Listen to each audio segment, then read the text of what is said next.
This is out of the Atlantic. This came out about 3 days ago, so I'm a little behind on this one. But for years now, artificial intelligence has been hailed as both a savior and a destroyer. The technology really can make our lives easier, letting us summon our phones with a "Hey Siri," and more importantly, assisting doctors on the operating table. But as any science fiction reader knows, AI is not an unmitigated good. It can be prone to the same racial biases as humans are. Right? Because they're programmed by humans. I haven't done that one. And as is the case with self-driving cars, it can be forced to make murky split-second decisions that determine who lives and who dies. Like it or not, AI is only going to become even more omnipresent force, and we're in a watershed moment. That's what Eric Schmidt's saying. He's a former Google CEO. Schmidt's a longtime fixture in the tech industry that seems to constantly be in a state of upheaval. He was first software manager at Sun Microsystems in the 1980s and the CEO of the former software giant Novell in the 90s. He joined Google as CEO in 2001, then was the company's executive chairman from 2011 until 2017. Since leaving Google, Schmidt has made AI his focus. In 2018, he wrote in The Atlantic about the need to prepare for the AI boom. Along with his co-authors Henry Kissinger, the former Secretary of State, and the MIT Dean Daniel Huttenlocher, the trio have followed up with that story with The Age of AI, a book about how AI will transform how we experience the world, coming out in November. During the Atlantic Festival today, Schmidt spoke with Adrian LaFrance, the Atlantic's executive editor, about the future of AI and how to prepare for it. Their conversation below has been lightly edited for length and clarity. Okay, well, thanks for that.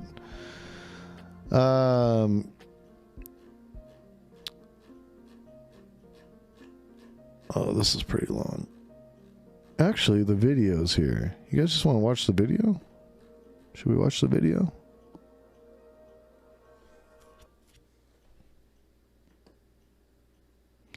Let's watch the video. I'm Adrian LaFrance, the Atlantic's executive editor. Thank you so much for being with us. Wait, I'm going to do it here so I don't have to keep moving screens around. Go bam. Bam. I'm Adrian LaFrance, the Atlantic's executive editor. Thank you so much as for usual, being with we're going us. to do this on like Very glad you're 1.25 here, speed. and I'm very glad to be joined today by Eric Schmidt, the former Google CEO and co-author of The Age of AI. Welcome, Eric, and thank you so much for being with us. So great to be with you. This guy kind of looks like a scumbag, though. Coming out, The Age of AI. And I want to start by asking, for decades, we've sort of been waiting for artificial intelligence to catch up with the imagination that we've had for it. And that took a while. And it seems now that that moment really is upon us, where this technology is advancing incredibly rapidly. And I wanted to start just by asking you how different you think life will be a year from now, 5 years from now, 10 years from now, as a result of where we are in AI advancement. AI is some scary shit, guys.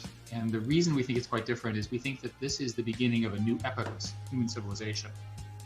Frankly, when the Renaissance happened, we developed collectively 500 years ago the notion of reason, the notion that things did not just descend from God, that independent actors could criticize each other. Under that same argument, the arrival of a different intelligence that's not human-like but similar to humans is such a watershed moment. We're working hard to make that happen. It will have a lot of implications, many of them incredibly good, but many of them very concerning. We wrote the book to try to cover both scenarios. So you're invoking the scientific revolution, the age of enlightenment. I've been wondering, just as thinking about sort of recent tech revolutions we've lived through, I think about the sort of triple revolution of the internet, smartphones, and the social web. But I'm curious for your views on, in terms of what we can be prepared to experience, is this bigger than all three of those? I mean, how does it compare to an already really sort of accelerated speed of technological development in the past, even just 20 years? I do think it will be bigger, and the authors collectively disagree on how positive or negative but we articulate these points in the book. If you look back 20 years ago, people were talking about social networks. No one had any idea that social networks would become so important and would shape the political discourse, elections, how people are treated. It would give a voice to people who are underrepresented, but also people who we don't necessarily want to hear from. And we didn't at the time understand the implications of putting everyone on the same network. We need to think now of what happens when artificial intelligence is co-resident with us in the world. It lives with us, it watches us, it helps us. Maybe it interferes with us occasionally. We don't really know. I'll give you a good example. If you imagine a child born today, you give the child a baby toy, a bear, and that bear is AI enabled, and every year the child gets a better toy. Well, every year the bear gets smarter, and in a decade, the child and the bear, who are best friends, are watching television, and the bear says, I don't really like this television show.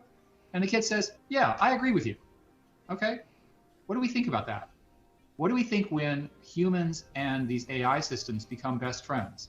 Do we lose our communications and our warmth among humans, or does it get stronger? We don't know. What happens when the elderly, who are often very lonely, find themselves dealing with inanimate objects who they treasure far more than their human caregivers? We just don't know. Well, I mean, you're posing it as a question. What do we think of it? I can tell you, I find it mildly creepy, the bear best friend example, but I'm curious what you think is when you, and of course it's incredibly complex, but would you want your children, your grandchildren to be raised with an AI best friend? Does that concern you, or is it exciting? What do you guys think about that? I mean, it alarms me a little bit, depends on because creating a social relationship with an inanimate object, no matter how real it seems pretty scary to me. I'm all for it. But let's imagine that this bear has a hidden bug in it that was inserted from some evil person, where the bear is slightly racist, right? Which is a value that I do not want my child to be exposed to. That's not okay. Based, valid point, very valid point. Racist, which I'm not. Extremely valid. And I want my bear to be racist, and I want a programmed racist bear. We haven't figured out what the rules are, right? And because these are systems that will be interacting with humans every day, they will have an outsized impact on their experience of daily life. Yeah, racist Teddy. Racist Teddy! Is so governed by the online media and, frankly, many of the attributes of click and clickbait and all those other kinds of things. That's really disturbing. Now, as you know, Dr. Kissinger wrote in 2018 an article which was entitled How the Enlightenment Ends. And we followed up with an article in The Atlantic called The Metamorphosis. So we've been working on this for a while, also in The Atlantic. We've been working on these ideas for a while to frame them in a context, not about the technology, which hopefully we will describe accurately, but rather on how society will react to this, and it's coming fast. Dr. Kissinger says his concern is us technologists are building this stuff without a historical record and without an understanding of the deep issues of humanity that we are touching. Kind of dog shit ranch. Well, I'm glad I didn't go. You chaired the 2021 National Security Commission on AI, and one of the recommendations that came out of it was to reject or recommend to President Biden to reject a ban on autonomous weapon systems, so AI weapon systems. And that recommendation runs against an argument that many of your peers have made in terms of, fear of a world in which AI weapons would make battle decisions that we can't understand or explain. Talk a little bit about your position and why you come down where you do. So, as a general comment about AI, when I speak about AI, most of my friends think I'm talking about the Claw's law has gone amok and a woman scientist slays I the blame robot, Mike. Right? And that's what we think we're talking about. But we're not talking about that. What we're talking about are information systems and knowledge systems that are with us every day.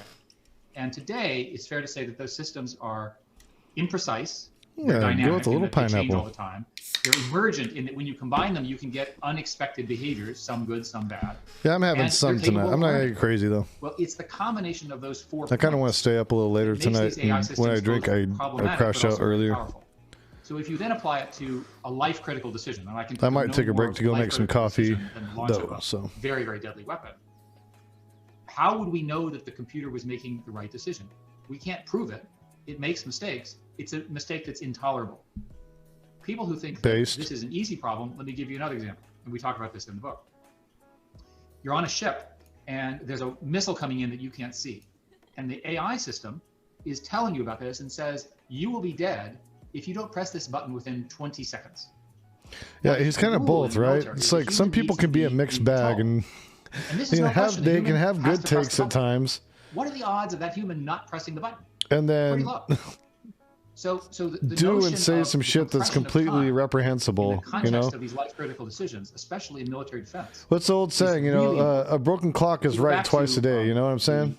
The original sort of RAND studies about automatic defense.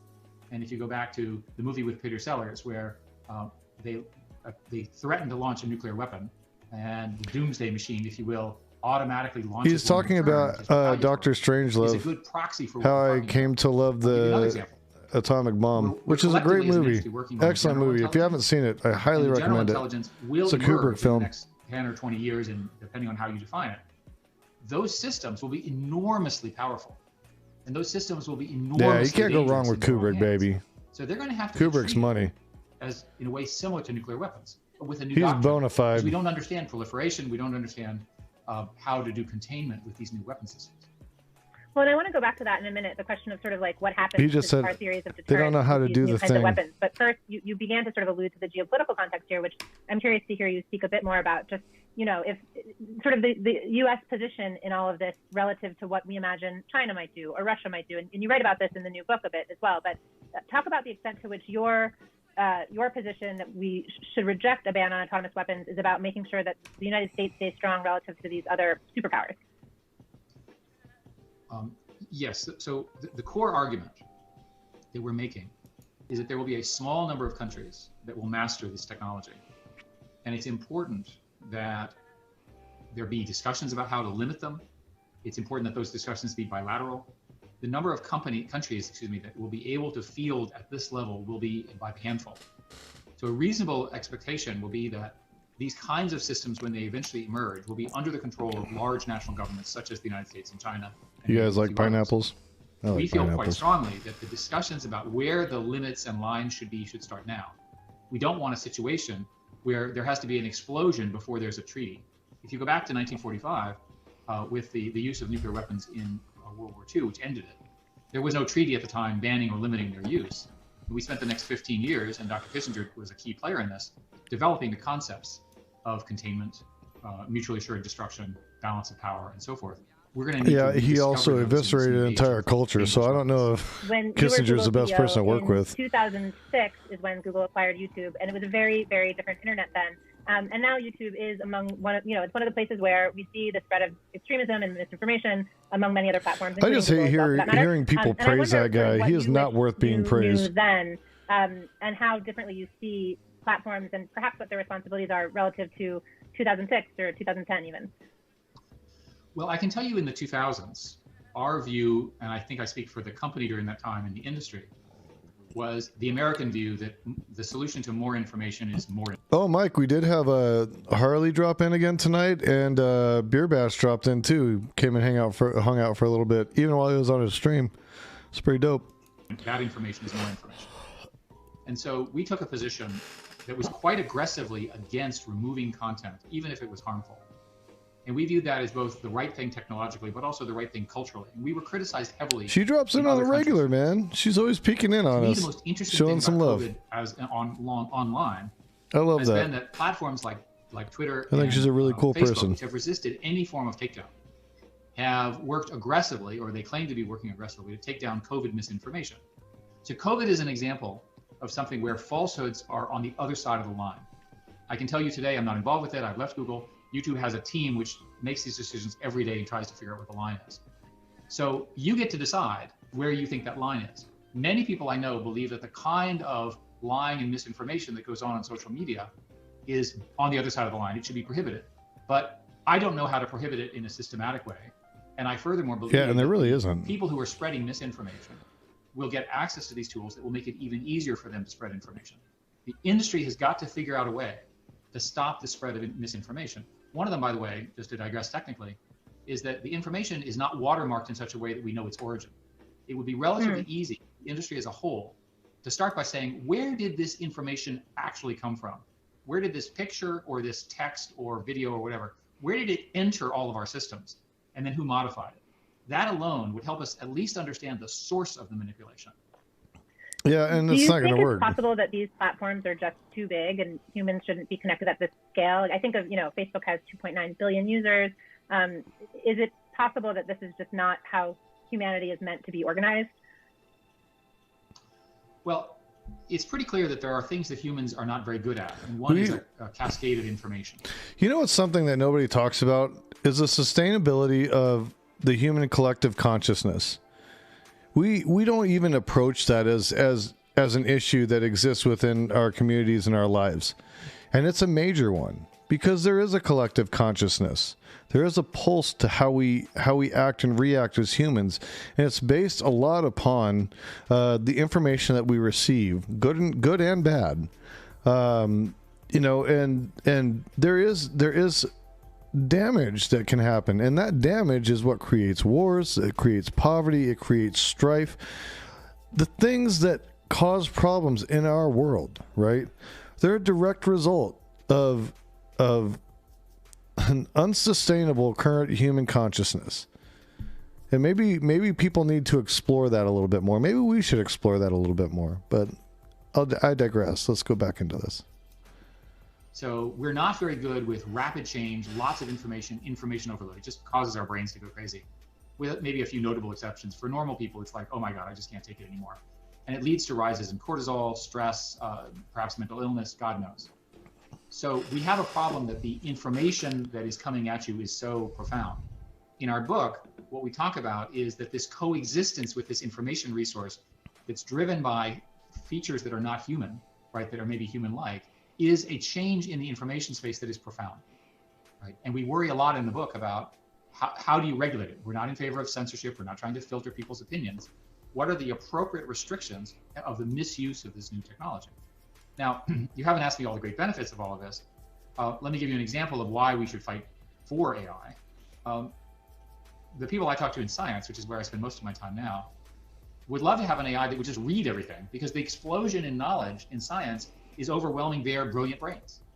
So you can imagine that the AI system, which sees everything and can summarize, can be used to move biology forward, drug discovery forward, and so forth at an enormous rate. We, in the introduction to our book, we use 3 index points. The first is AlphaGo, which beat the Korean and Chinese competitor people in the world, and invented moves that had never been seen in 2,500 years. I know because I was physically present when this happened. We talk about a drug called Halcyon, where the computer took 100 million compounds, figured out how they worked, and figured out how to assemble a new Damn, I got this on 1.25. This guy must talk really slow. And we also talk about a technology called GPT-3, which is a representative of what are called universal models, where they read everything and then you try to figure out what they understand and what they can do, and the results are miraculous. We're just at the beginning of this ramp that I'm describing. And now is the time for our book, in my view, why we wrote it, to say, let's figure out how we want to handle these things. So for example, is it okay, I use my facetious example of the bear, is it okay to have a racist bear? I kind of don't think I can. People will think that's okay. I prefer seeing shit at a faster pace. It takes too long to get the information. Final question for you, and it's somewhat existential. You've written before that the intelligence in artificial intelligence is sort of needlessly anthropomorphic, and that we need to reframe the way we think about what knowledge is, which is what you've just sort of talked about as well. I wonder quickly what your view is of what human intelligence then becomes. If machines can do all the things we can do and better, is there any form of intelligence that remains uniquely human? And should there be? Should we worry if there isn't? What realm remains ours? I could speculate that in a few hundred years, there will probably be no places where computer intelligence is not as good as humans. But certainly for the rest of all of our lifetimes, there will be things that are uniquely human that involve the synthesis of ideas out of left field, things which are just true ideas, true new discovery, true innovation. If you look at the pattern of AI, it's not replacing the brilliant lawyers, columnists, writers, teachers, researchers. It's replacing menial jobs. So what happened with AI was it started working on vision. And an awful lot of people just look and monitor things, which is pretty mind-numbing. And that technology now, computers are better at vision than humans, which allows humans to be freed up to do higher order things.